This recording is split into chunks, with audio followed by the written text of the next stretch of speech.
আসসালামু আলাইকুম। ভাই কি বাঙালি? ওয়ালাইকুম আসসালাম। হ্যাঁ, বাঙালি। আপনি? বাঙালি। কি অবস্থা, আছেননি ভালো? আলহামদুলিল্লাহ, আমি এখন ভালো আছি। আপনি ভালো আছেন? জি আছি ভালো। তো ও, কতদিন ধরে আপনি এদেশে আছেন? এই তো আমি আসছি প্রায় 2.5 বছরের মতো। আপনি? আমি আসছি 1.5 বছর হয়ে গেল। ও, যাক। তা কেমন বুঝলেন রাশিয়ার সম্বন্ধে? চলতেছে মোটামুটি। কিসের কিসের কাজ করে? আমি কাজ করি অয়েল রিফাইনারিং প্রজেক্টে, যেটা আমি তো ওই হচ্ছে প্ল্যান্টের ভিতরে কাজ করি। ওইদিকে হ্যাঁ। ওয়েল্ডিং কাজ করি। তো কি অবস্থা এদেশের, কি অবস্থা? আপনি তো অনেকদিন ধরে আছেন। হ্যাঁ, আছি আল্লাহর রহমতে, ভালোই আছি, খারাপ না। এদেশের ঠিক কালচার আছে। সম্বন্ধে যদি একটু বলতেন কি অবস্থা। দেশের কালচার অ্যাকচুয়ালি যত এটা নন মুসলিম কান্ট্রি, ঠিক আছে, এদেশের কালচার সম্বন্ধে আমাদের মতো তো আর হবে না, একটু অন্যরকম। ঠিক আছে। বিশেষ করে দেশের মানুষের অ্যাটিটিউড আমাদের মতো না, আমাদের থেকে মোটামুটি অনেক ভালো। আসলে যদিও তারা নন মুসলিম, আমাদের এভাবে প্রশংসা করা ঠিক না, কিন্তু ওদের ভিতরে কোনো বাটফারি, চিটারি এগুলি নাই। ঠিক আছে, এদের সাথে আমরা এখানে যে কোনো সময় যে কোনো জায়গায় বসে যেত ফ্রি ভাবে একটা কথা বলতে পারি, কিন্তু অন্য অন্য দেশে এরকম না। আমরা তো মিডল ইস্টও কাজ করছি। তাছাড়া আমি মনে করি যে না, ঠিক আছে, দেশের কালচার এবং সবকিছুই ঠিক আছে। আরেকটা জিনিস আমি একটু জানতে চাইতেছি, আমি যতটুকু দেখছি প্রত্যেকটা জায়গাতে হচ্ছে বার, প্রচুর পরিমাণ বার। আর এখানে দেখছি যে ছেলে মেয়ে সব একসাথে, বা বা মা বাপ সবাই একসাথে ড্রিঙ্কস, বিয়ার, স্মোকিং সবগুলা মানে খাচ্ছে বা ড্রিঙ্কস করছে। হ্যাঁ, ঠিক আছে, এটা আমরা তো হইলো আমাদের মনে করেন মাছে ভাতে বাঙালি, আর এরা হইলো মনে করেন মদ, বিয়ার, এরা সব ব্রেড। আমাদের এরা ভাত কি জিনিস তারা বুঝেই না, কারণ এরার কালচার আর আমাদের কালচার অনেক ডিফারেন্স। এজন্য এরা তার বডি মানে ফিটনেস দেখেন, এরা আজ পর্যন্ত কোনো ফ্যাট দেখছেন আমাদের মতো?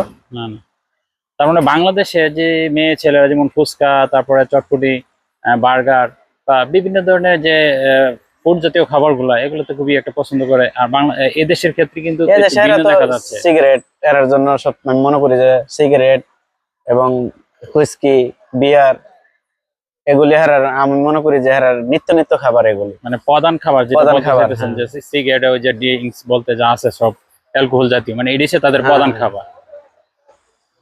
আর এই দেশে বর্তমানে অনেক সুযোগ সুবিধা কিরকম আপনি যদি বলতেন। বর্তমানে তো ভালোই। আমাদের দেশের তো যে পরিস্থিতি, আমাদের দেশে যদি এখন বর্তমানে যে ক্রোয়েশিয়া আসতে হলে যে জামানত 1 লক্ষ টাকা রাখতে হয়, এগুলো যদি সরকারে দেখতো আমাদের জন্য একটু ভালো হইতো। কারণ এটা তো এখন চেঞ্জিং কান্ট্রি হয়ে গেছে। হুম। ঠিক আছে, এখন এই জামানতের টাকাটা আমার যুক্তির সঙ্গে আমি মনে করি তেমন একটা প্রয়োজন নেই। না, এটা আসলে সবাই আশা করি, যে প্রত্যাশা করি যে সরকার এটা হ্যাঁ, অবিলম্বে এটাই এটা আমি প্রত্যাহার করবে। সরকারের কাছে আবেদন আমার এটাই, যাতে এটা প্রত্যাহার করে দেয়। ঠিক আছে। আরেকটা বিষয়, অনেক বাঙালিরা যেমন ভিসার জন্য ইন্ডিয়া, নেপাল যেতে হয়।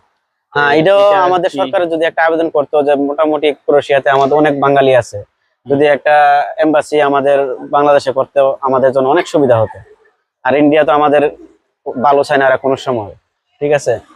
তাহলে কি আপনি এই বর্তমান নতুন সরকারের কাছে আপনি কি মানে কিছু একটা হ্যাঁ, এটাই আমার চান? প্রত্যাশা, যাতে আশা? আমাদের এই জামানতের টাকাটা মুক্ত করে দেওয়া হোক, এবং এই বাংলাদেশে একটা ক্রোয়েশিয়ান এম্বাসি করা হোক, যেহেতু আমাদের বর্তমান সরকারের সাথে ইউরোপের ভালো একটা সম্পর্ক আছে।